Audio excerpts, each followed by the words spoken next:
Good morning, Geometry iPad Initiative students. It's Mr. Lane again, coming for another lesson right here for about 15 days before the end of the school year. We're going to discuss 7:2 ratios in similar polygons. Sounds exciting. I hope you guys are ready for this.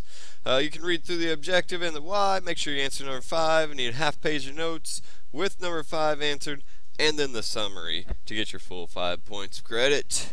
So send those to me as quick as you can. Always be looking for the secret word. Alright, little definition to begin this lesson. Similar polygons, two polygons whose corresponding angles are congruent and the corresponding sides are not congruent but proportional. Hopefully you know what a proportion is. We worked on it in the last section. Alright, the first thing we're going to do with this is we're going to learn how to list the corresponding pairs of congruent sides and then the corresponding lengths of the sides. So let's go ahead and get started here. For the pairs of congruent angles, we have a diagram over here, but really all we need is the similarity statement right here. By the way, this symbol means similar, so that's kind of important if you didn't know that. A lot of times you'll see just the triangle symbol here, but it's a lot easier for me just to type out, so that's why you see that. And then remember from our congruent statements, the vertice in the first location is going to match up with the vertice in the first location over on the other side of the similarity statement. So really we don't even need to look at the picture. We can say that angle R is going to be congruent to angle X, angle S is congruent to angle Y, and angle T is congruent to angle Z. Goes a lot quicker that way. Alright, down here it says check that the ratios corresponding to side lengths are equal.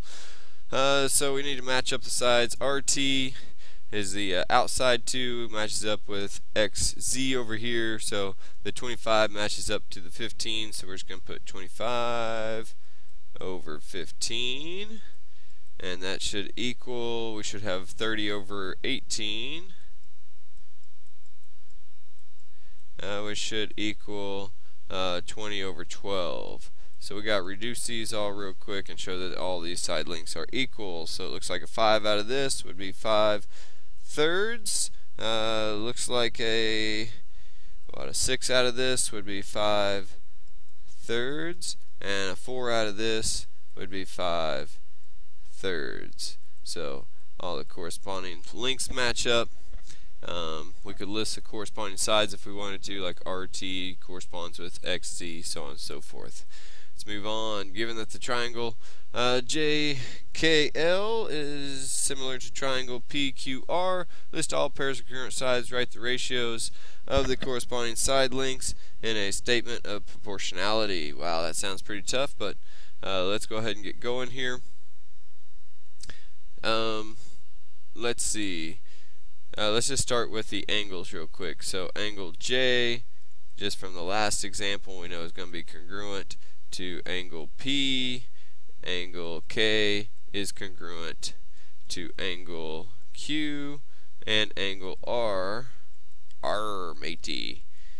That's going to be the secret word today. I think pirates will be the secret word. Send that to me for your points. Alright, and angle R matches up with angle L. Okay, so we got the angles check, and now the statement of proportionality. Well, what they're wanting here is like JK would be similar to PQ as, and we just go on down to the next link, like JL would be similar to PR, and then there should be one more length here, KL should be similar to QR. So that's what they're wanting for a proportionality statement. Alright, here would be the regular classes if anybody's following along with that. Geometry or the iPad, yours is going to be on the Lumen website. Alright, similarity ratio, ratio of the lengths of the corresponding sides of two similar polygons. We were basically doing that already in the last section, or last examples. It says determine whether the polygons are similar. If so, write a similarity ratio and a similarity statement. Alright, So we got to match up some sides here real quick. Looks like to me that the 4 is going to match up with the 6. So we're going to put 4 over 6 and see if that's going to be equal to what, 12 over 16. So let's go reducing, or we could cross multiply and check it real quick. Yeah, let's do that. 4 times 16 is actually going to be what, 64? And 6 times 12 is 72. Oh, these don't match, so I'm just going to write the word no. They are not similar. I'm going to move on. Alright, right here, what do we got? Let's see, we got base angles would be congruent, so this would be 62. What's 62 plus 62? Come on, quick, Jake. Come on, come on, come on. Oh, I forgot. Jake don't listen to the words of this. He just watches the pictures. So that's 124. If I subtract, what would 180 minus 124 be? Well, let's see.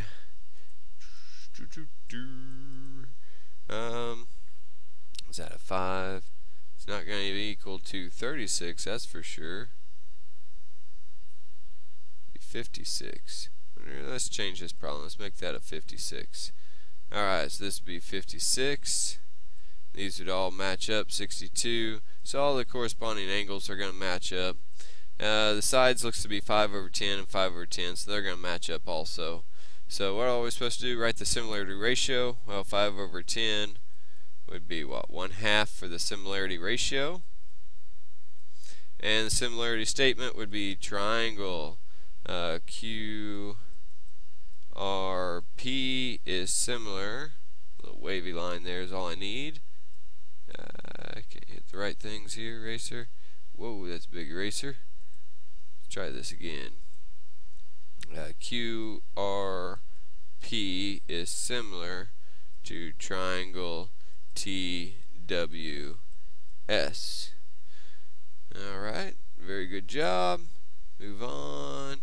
Alright, find the length of a model to the nearest tenth of a centimeter. So, well, we got meters and centimeters. We might switch all to centimeters real quick. So, all I would have to do is move the decimal over, what, 2 spots. So there's 100 centimeters in a meter. So, let's see. So this will become 500. So I could say x is to 500 as 6.3 is to 180. So 180 x equals 500 times 6.3. And let's see, we got to divide that by 180. So x would be equal to, about time for the old handy dandy calculator here. So let's go